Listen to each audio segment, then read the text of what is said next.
Another type of an attack, and frankly I'm not so sure that this would be very good for a more mixed martial arts type situation, and it would probably be more appropriate for jiu-jitsu or submission grappling, or traditional wrestling, of course. But as I had mentioned on the initial instructional, sometimes there's some utility, instead of tying up and intentionally coming into where I'm going to make contact with my partner by hand fighting or grabbing position, I keep myself very compact, perhaps even a little bit more compact than I might just in a normal approach. And most of the time, when I get to a certain distance, my opponent is going to want to tie up with me to get control. And how many times do you see it? It's mostly, there's almost like an unwritten rule. Once we get close enough, we both kind of simultaneously make contact with each other. Well, what I want to do in this attack is break that rule. Because so many people are very used to that, it's almost not thinking to come in and to tie up. So what I'm going to do is I'm going to, as we approach each other, I stay low. He ties up or tries to tie up. I want to blast through him. So I'm anticipating his response to try to grab me, and then I'm going to try to drive through. Frequently, when your opponent or partner ties up, they don't tie up in a perfectly neutral position where their weight is exactly over their feet. Typically, if I anticipate my partner is going to be, or opponent is here, typically I'll have my weight slightly forward because I know we're going to make contact. Quite frankly, I'm not going to try to get in a pushing match standing straight up. I'm going to lose that. So typically as I approach my opponent, I am going to be coming forward at an angle, and typically he will to me because we're both anticipating pushing. And if I come in perfectly straight, he's going to beat me in that push. On the other hand, of course, if you come in too low, you get your head snapped. Okay, but just understand the mechanics of that approach. Typically, when two people approach each other, it's not that they're perfectly vertical with their weight centered over their feet.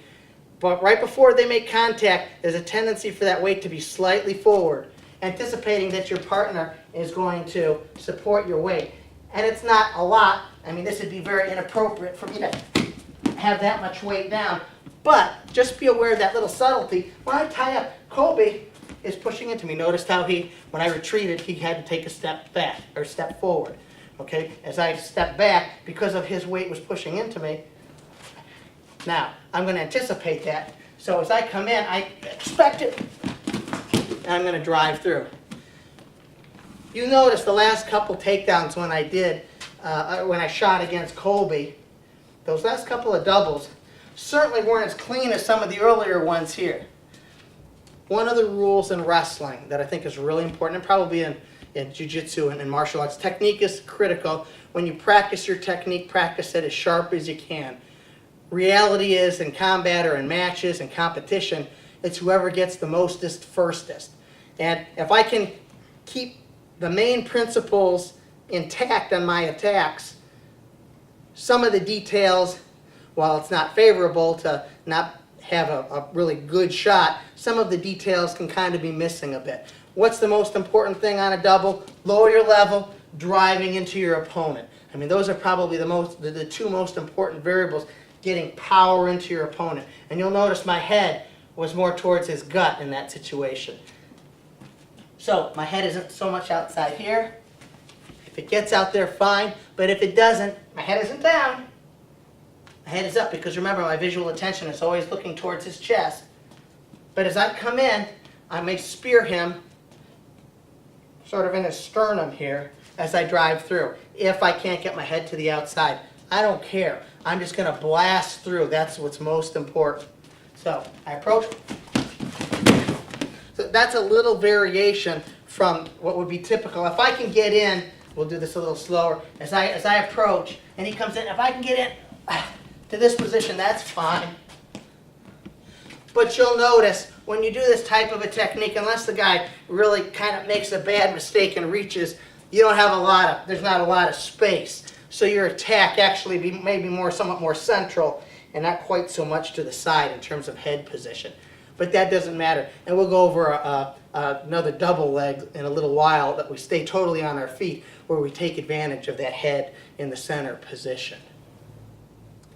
Finally, Another situation is to feign a double and then attack a double.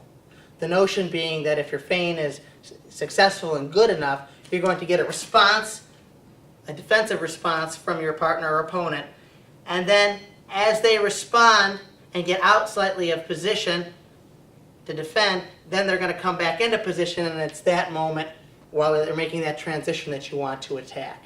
So,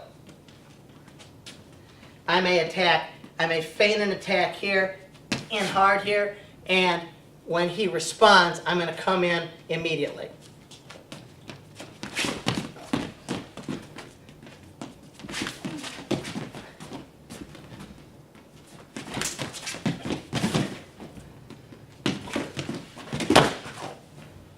Now, quite frankly, that's not one of my favorite setups. I think people that are really experienced are going to typically not give me a big response. Okay? But it is something I think that's important to practice, because you will find yourself in a position sometimes where your opponent does seem to respond pretty strongly to your initial attack. And sometimes then, instead of either giving up on that attack or going to an alternative, you can simply repeat that attack. That being said, now, I could, for example, chain a couple things together where, let's say I'm not just starting out with the initial attack, but say with a head rake. And I attack in, and he blocks, and then I come in. Okay? That would be an alternative, okay, that also involves the notion of an attack and then a re-attack. And I think that if your initial attack has a setup to it, you're probably going to ultimately be more successful. But again, the notion of being able to go double to double or single to single, outside single to outside single, with the first being a feign, that's an important type of a tactic, I think, to practice. But remember, you can also do that after you've done your initial setup to get to the double, and then attack a double. So you can go setup, double leg, re-attack.